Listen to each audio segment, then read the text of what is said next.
मुंबई पाण्याखाली गेली तर पुन्हा यांचं गाराणं सुरू. विठ्ठला थांबव रे आता हा पाऊस. जर पाऊस पाडायचा अथवा थांबवायचं काम जर विठ्ठलानंच करायचं असेल तर यांची यंत्रणा काय कामाची.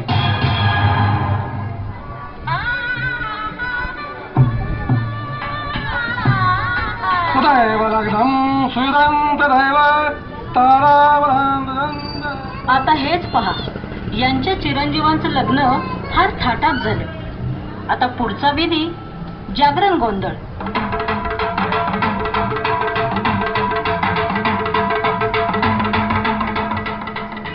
यांनी पैसे देऊन एक मोकं जनावर आणलं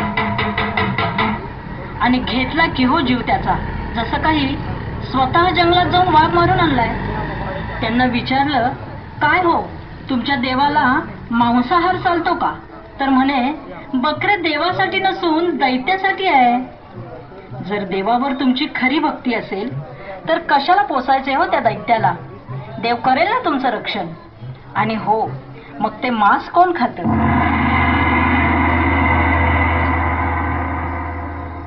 ज्योतिष ज्योतिष भविष्य पाहणार, घरात तारे सांगणार.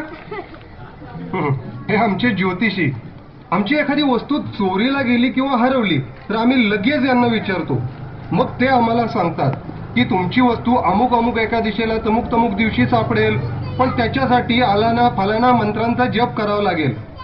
अहो मला सांगा, जर यांना एवढं कळत असतं तर सुनामी भूकंप यावेळेस हे नेमके जातात कुठं? हे पहा आमचे देवऋषी. आमचं जरा काही मनाविरुद्ध झालं अथवा नुकसान झालं की लगेच आम्ही या मांत्रिकांना गाठतो. मग हे बाबा भगत तुम्हाला सांगतात की तुमच्या जवळचीच व्यक्ती तुमच्या वाईटावर आहे, त्यांनीच तुमच्यावर करणी केली आहे, मूठ मारली आहे. त्यातून सुटण्यासाठी हे उपाय सांगतील. त्यासाठी त्यांना भरपूर पैसे अथवा जे काही मागतील ते, अगदी नरबळी सुद्धा.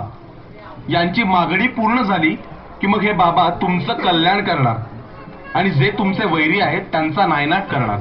जर या बाबांमध्ये एवढी ताकद असती तर आमच्या भारत सरकारला म्हणावं, सैन्यावर आणि दारुगोळ्यावर एवढा खर्च करण्यापेक्षा द्या ना यांना भरपूर मानधन आणि पाठवा देशाच्या सीमेवरती, फिरवा म्हणावं लिंब शत्रूंवर आणि करा त्यांचा नायनाट.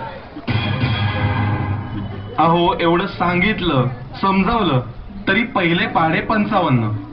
मांजर आडवी गेली की आपण 2 पावले मागेच सरकणार. कृपया आपला अभिप्राय मंडपाच्या